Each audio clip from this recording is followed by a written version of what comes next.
अंदर की खबर है क्या?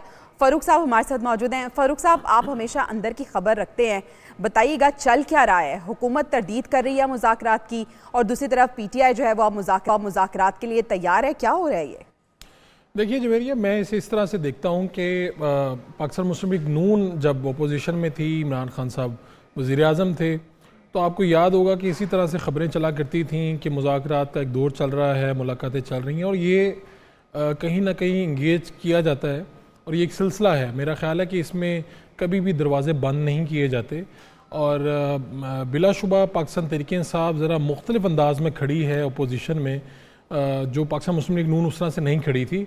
तो मेरा ख़्याल है इंगेजमेंट का सिलसिला तो चल रहा है, जो हम बातें भी लोगों से सुनते हैं और कहीं ना कहीं गपशप भी होती है, तो उसका नतीजा ये निकलता है। लेकिन वो कोई ऐसी इंगेजमेंट नहीं है, कोई ऐसी डिस्कशन नहीं है जिसके नतीजे में मुझे पाकिस्तान तहरीक-ए-इंसाफ के लिए या खान साहब के लिए आसानियाँ नज़र आ रही हूँ। मेरे सामने तो जो मैप है उस पर ऐसा कुछ नज़र नहीं आ रहा। अलबत्ता ये कहना तो गलत नहीं होगा कि कहीं ना कहीं डिस्कशन चल ही रही होगी।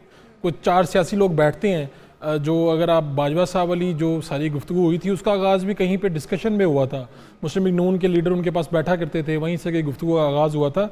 लेकिन पाकिस्तान तहरीक-ए-इंसाफ जिस डगर पे चल रही है, जो 26 नवंबर का वाक़या होता है, उसके बाद जिस तरह से सोशल मीडिया पे वो एक कैंपेन करते हैं कि हम इदारों की बनाई हुई अशिया को बंद कर देंगे, उनको ख़रीदना बंद कर देंगे, इस कैंपेन के होते हुए कोई ऐसे मुज़ाकरात अगर मुझे कोई कह रहा है कि कहीं इस्टेब्लिशमेंट की जानिब से पाकिस्तान तहरीक-ए-इंसाफ के साथ चल रहे हैं, तो मैं ज़रूर इस बात पे गौर करूँगा कि वो क्या कह रहा है और किन हालात को देखते हुए कह रहा है। मैं तो जो ज़मीनी हक़ाइक़ हैं उनको मद्देनज़र रख के और अपनी ख़बर की बुनियाद पे बात कर सकता हूँ।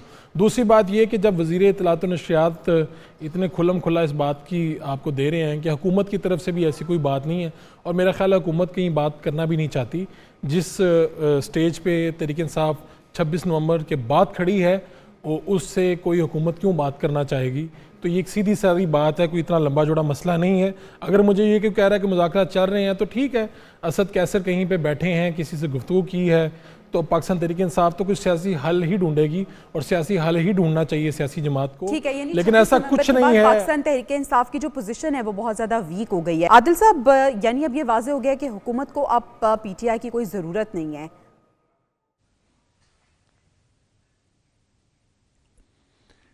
देखें, जो हुकूमत है उसके पास इस वक्त पीटीआई को देने के लिए कुछ भी नहीं है। मामला जिस तेज़ी के साथ उसमें तब्दीली आ रही है, जिस तेज़ी के साथ सज़ाओं की तरफ मामला चल रहे हैं, हुकूमत इस मौके पर कुछ भी नहीं कर सकती जब तक कहीं से इजाज़त ना हो, कहीं से इशारा ना हो, फिर ही उसी सूरत में बातचीत हो सकती है। पीटीआई का असल में मसला क्या है? पीटीआई का मसला यह है कि जब उनके हाथ में मौका आता है तो वो उस वक्त पहाड़ पर चढ़ जाते हैं। वो इन्हीं हुक्मरानों को जो है वो चोर लुटेरा समझते हैं। वो ये समझते हैं कि इनसे बात करना वो जो है वो किसी जुर्म से कम नहीं है। अब वो कहते हैं कि जनाब वो किसी से भी बातचीत के लिए तैयार है, वो चाहे हुकूमत के साथ ही उनको बात करने का मौका मिल जाए। तो असल में तो मसला यह है कि तहरीक-ए-इंसाफ को अपना तर्ज सियासत जो है वो तब्दील करने की जरूरत है। अब जो प्रेशर उनके ऊपर है, या आने वाले दिनों में जो सिचुएशन उनकी पार्टी के लिए बन सकती है, उसमें तो जरूरी तो यही है कि उनको कोई फेस सेविंग मिल जाए। मुझे लगता नहीं है कि ऐसे कोई मामला जो है वो हो सकते हैं। अब देखते हैं कि इसमें क्या होता है। असल तो चीज ये है कि जो सजाएं होनी है वो तो होनी है, बाकी पार्टी ने कैसे सरवाइव करना, उसको अपनी जो हायरार्की है पार्टी को और एक दूसरे पे जो ट्रस्ट है वो बहुत जरूरी है। बतौर एक पॉलिटिकल जमात जो है तहरीक-ए-इंसाफ बिहेव नहीं करती, वो एक बिखरी हुई जमात है। उसकी जो रहनुमा है उनकी सोच बड़ी मुख्तलिफ है, एक दूसरे के ऊपर ट्रस्ट नहीं है। इसी वजह से जब आज भी जो आपने ट्रस्ट की बात की, यही हो रही है कि अगर ट्रस्ट भी है, आपको भी ऐसा लग रहा है कि पाकिस्तान तहरीक-ए-इंसाफ सिर्फ फेस सेविंग करना चाह रही है? क्योंकि 26 नवंबर के बाद हमने जो पार्टी पोजीशन देखी है, उसके बाद हमने देखा कि सिविल नाफरमानी की तहरीक का आगाज करने का इन्होंने ऐलान किया और उसके बाद अचानक मुज़ाकरात की बात कर देंगे। अता तारर ने भी कहा है कि इस पार्टी पे इतबार कौन करेगा? ट्रस्ट नहीं है, क्योंकि हमेशा हमने देखा है कि पीटीआई जो है वो यू टर्न लेती है। हिस्ट्री बताती है कि पीटीआई यू टर्न लेने में बिल्कुल जो है वो माहिर है, इसमें कोई शक नहीं है। लेकिन जो शख्स ये समझता है कि जो पॉलिटिशियंस जो है वो आकर टीवी पर बता रहे हैं अंदरूनी खाना भी वही बात है, तो मेरे ख्याल में वो या तो बहुत सादे हैं या उनका अपना कोई एजेंडा है।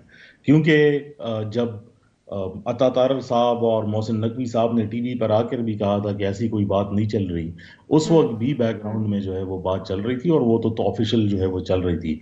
हाँ, अलबत्ता वो बात हुकूमत के साथ नहीं हो रही थी, किसी और के साथ बात हो रही थी। और तब हमने देखा कि ख्वाजा साद रफीक और राना सनाउल्लाह ने टीवी पर आकर जो है ऑन स्क्रीन ऑन रिकॉर्ड जो है ये बात की थी कि तहरीक इंसाफ के साथ कुछ फोर्सेस जो है वो बात कर रही हैं, और जो शायद वो PMLN को नापसंदीदा लगी थी। लेकिन इस टाइम पर जिस नहज पर हम मौजूद हैं, ये सिर्फ पॉलिटिक्स नहीं है बल्कि प्रेशर की भी गेम है।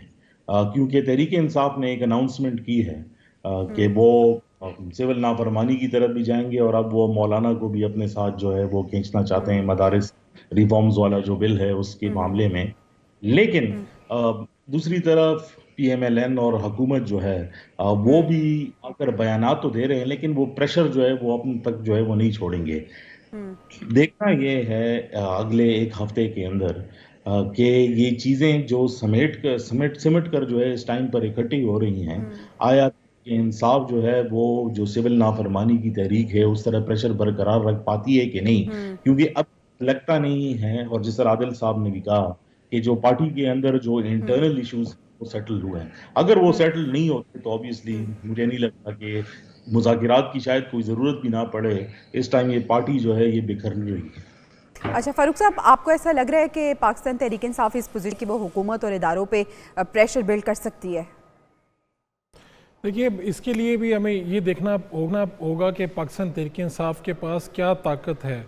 यानी अगर आप इससे पहले देखें तो पाकिस्तान तहरीक इंसाफ इसका इजहार करती थी कि हमारे पास पब्लिक की ताकत है, और जो फाइनल कॉल थी उसका मतलब तो यही था, या उसकी उम्मीद तो यही थी पाकिस्तान तहरीक इंसाफ को, कि जैसे भी होगा लोग पहुंचेंगे वहाँ पे, और उसके नतीजे में या वहाँ पर इतना बड़ा मजमा होगा कि वो जो चाहेंगे उस वक्त की जो भी हुकूमत रियासत से जो मुतालबात होंगे तो कि बराबरी की सतह पे के मुज़ाकरात हो सकेंगे, या वो जो चाहेंगे तकरीबन हो जाएगा उसमें कुछ।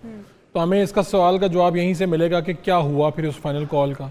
उस फाइनल कॉल के नतीजे में क्या हुकूमत ने कुछ खोया या पाकिस्तान तहरीक इंसाफ ने खोया, उसका जवाब भी आपको मिल जाएगा। उसके जवाब के आगे बढ़ें आप, तो फिर आप कहते हैं कि हमने सिविल नाफरमानी की इसकी तहरीक का आगाज़ करना है। तो क्या ये इस वक्त माहौल है, क्या इस वक्त इमरान खान साहब जेल से बैठ के ये अनाउंसमेंट करें कि कल पाकिस्तान के लोग जो हैं वो खुदा न खास्ता बिल अदा नहीं करेंगे, अपने ये नहीं करेंगे, हुकूमत की फ़लाँ बात नहीं, तो क्या इसके बाद अवाम जो है वो सभी उस तरह से करना शुरू कर देगी जो खान साहब चाहेंगे अडेला जेल में बैठ के? इसका जवाब है नहीं। क्या आपको इसके हालात ज़मीन पे वाकई नज़र आता है कि उनकी सिविल नाफरमानी की तहरीक के नतीजे में क्या ख़राबी? हाँ, हुकूमत का हक़ है, हुकूमत ये करती है कि जैसे ही हुकूमत मुखालिफ या ऐसी कोई तहरीक जो उसको मुतासिर कर सकती हो उसका कोई वो बयान देती है, वो कोशिश करती है। इन्होंने फाइनल कॉल का मुकाबला वज़ीर आज़म ने आज बयान तो दिया है, वो कह रहे हैं कि एक जानिब मतलब इशारा उन्होंने किया है कि सिविल नाफरमानी की इन्होंने कॉल तो दे रखी है, लेकिन दूसरी जानिब मईशत बेहतरी की जानिब गामज़न है। तो यही देखना होगा ना, जब आप हुकूमत वज़ीर आज़म साहब का इशारा जो है वो बेसिकली रियासत को दिखा रहे हैं कि देखें मैं तो मईशत ठीक करने के लिए कोशिश कर रहा हूँ आपके साथ मिलजुल के, और देखें ये जो भी ख़राबी आ रही है वहाँ से आ रही है। अगर ये ऐसे ना करते, हुकूमत बताती है हमारा इतना नुकसान हुआ, हुकूमत बताती है जब एहतजाज होते हैं हम कंटेनर लगाते हैं, हम इंटरनेट बंद करते हैं, उसके नतीजे में क्या क्या होता है, तो असल में तो ये हमारा कोई कसूर नहीं है, ये कसूर तो है एहतजाज करने वालों का। तो सारी जो रियासत मुझे इस वक्त नज़र आती है कि रियासत जो है वो ये तय कर चुकी है कि भाई ऐसा कोई भी एहतजाज, ऐसी कोई तहरीक उसे कामयाबी की तरफ नहीं आने दिया जाएगा या उसे खड़े नहीं होने दिया जाएगा जिससे हुकूमत